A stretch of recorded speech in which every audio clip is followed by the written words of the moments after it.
spending the hurricane season in St. Lucia. We have a dock in Marigot Bay, and we've been going back and forth between the dock in Marigot Bay and to Rodney Bay, where we like to anchor out so we can enjoy the water and swim, and also do some grocery shopping. So depending on the wind, we may anchor south of the inlet to Rodney Bay, where there's a nice beach. There's a hotel that's closed, so we can use that beach and I can take the dog for a walk. Or we may anchor on the north side by Pigeon Island, where the water is beautifully clear. And if we anchor by Pigeon Island, we can hike up to the fort if we wish.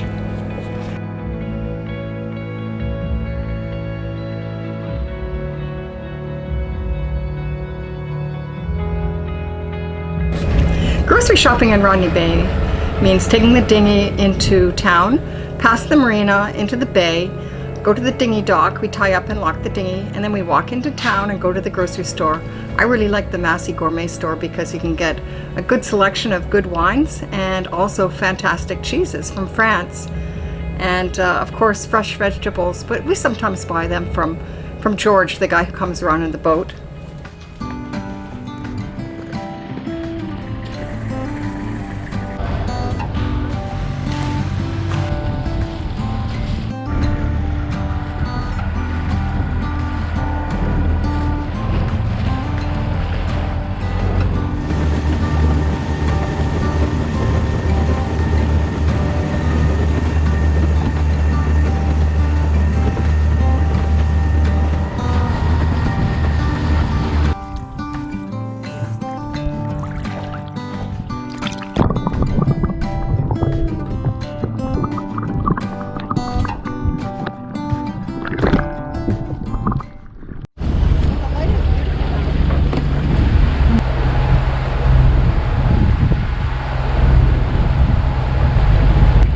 As regulars at Marigot Bay, we really feel at home there.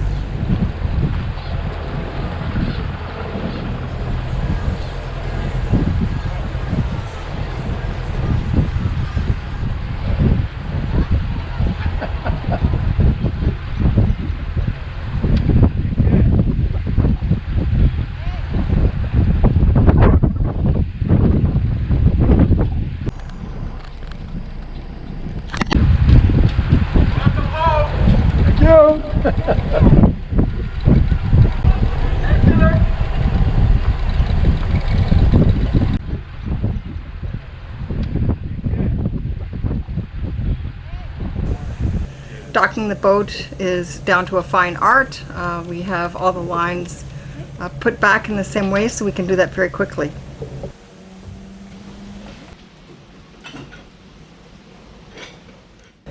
In Marigot, there's always something going on at the dock. Have a look at this. Some people are catching some land crabs for a supper. But what is ground crab, like land crabs? They're the ones that you see in the holes? Yes. Yeah. Mm-hmm. And they're good to eat? Yeah, you gotta purge them first, and then someplace you feed them certain things like grass, corn, fruits and stuff. And you found them where? You found them in there? Yeah. And then when we're at the dock, there's always something to do to keep the boat in shape, maintenance, repairs. So here's Pierre talking to a friend who has another type of outre-mer, calling him up and asking about the winch. He was having trouble with the winch. So have a listen. Situé le relais pour le winch. Normalement, si c'est comme sur notre bateau, c'est situé sur la cloison du bateau arrière dans le salon.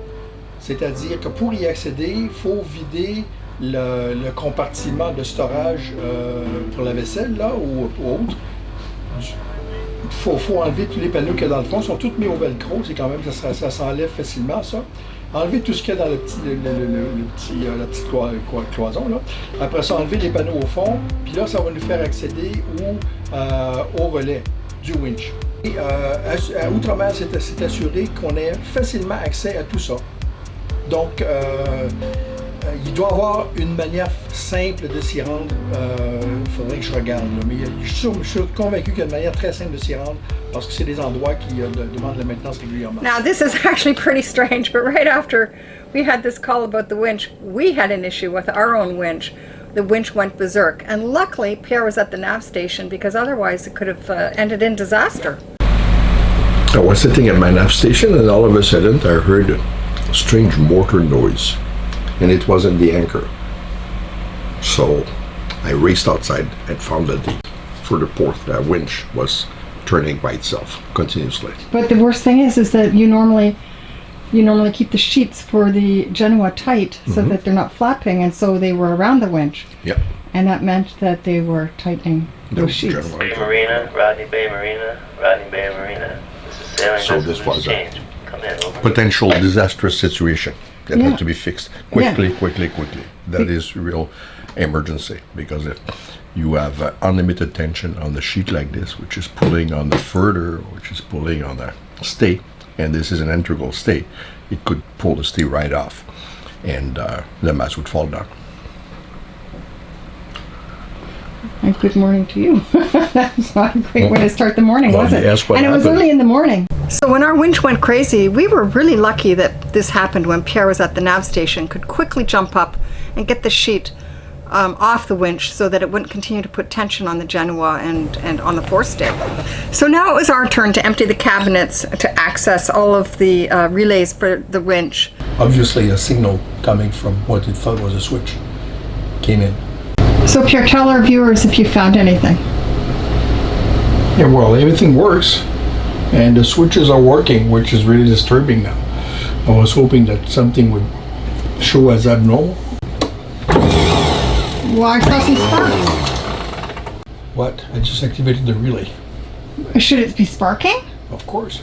It's to start a motor like this, it's several dozens of amps to start it. If there's no load, if there's a load on it, it could be hundreds of amps. But when we're pushing the button outside, is it always sparking? It's sparking inside the relay then, because now the relay is energized by the button, so you don't see it. And most likely the relay is filled with inert gas, so you won't create a spark, but yes. While I was making the relay outside of the inert gas area, so of course it's going to make sparks. Anyway, that doesn't solve my issue. It's working fine now. And you don't mind touching that with your hands? No, it's only 28 volts. I might feel it if I put my tongue on it, but certainly not with the dirty fingers. So-called low voltage systems, are good up to 48 volts with no issues. But after that, then you start to have to fall into different rules where you have to be a little bit more careful. It just started all of a sudden for absolutely no reason. And I look and then... Maybe it's the dog's fault. There she is, the culprit. As long as I can explain it, I don't care where it's coming from, I'm happy. But right now I'm not happy because I can't explain it.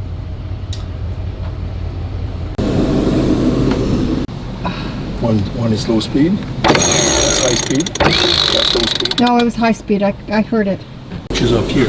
Right. We use a lot. We also have the foot switches, eh? Oh. Look.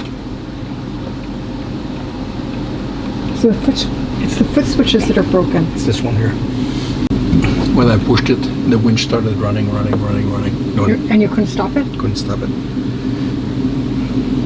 Yeah, so crazy that we had this call about the winch, and then we had an issue with our own winch, and next thing you know, we're emptying our cupboards. Richard, it's your fault. So you're going to take them out and have a look at the electrics behind them? Is that the idea? Well, yeah, it's just a contact. It's simple. They're more susceptible to get damaged because they're basically sitting in water all the time, eh? Well, with all the rain they've had in St. Lucia. Yeah, well, salt water will affect it more than fresh water, but still. The end result then of your investigations with the button? Well, normally these buttons are self-sealing. Harkin made them so that as soon as you push them in, there's a couple of small holes for the wires coming out, which are protruding, and you're supposed to push them through proper size hole in the fiberglass. And the rest of the switch itself becomes a watertight compartment. So they shouldn't need any silicone in there. But the factory put silicone on the whole area because they oversized the holes. And that became a bit of a bubble on the other side of the winch, of the winch switch. In that case, because I don't know, the sun was shining on it or something, it made contact. So that's obviously a major a major potential problem that I'm very I was a bit shocked. And it made us realize our going away for the boat, well, for any length of time, should involve making sure the breakers, the winches are always That's up. it. You know, I mean, they're easy to get to. It's a whole series of breakers right there. Yeah, Just they're going- underneath they're just underneath there. Yeah, you just. But it's just one more thing to add to the list, or cutting the battery off completely, but with the solar panels and everything else. Anyway, these are all this whole string of breakers here, one for each of the winches, as you can see. So you could just go flip, flip, flip, flip, Yeah, flip. you just push on this there. See, as soon as this little thing is opened, the power has been cut off the winch.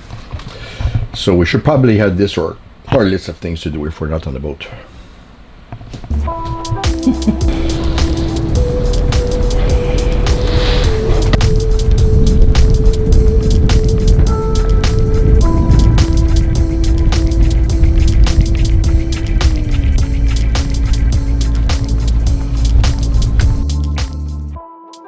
A simple solution to not loading the winch.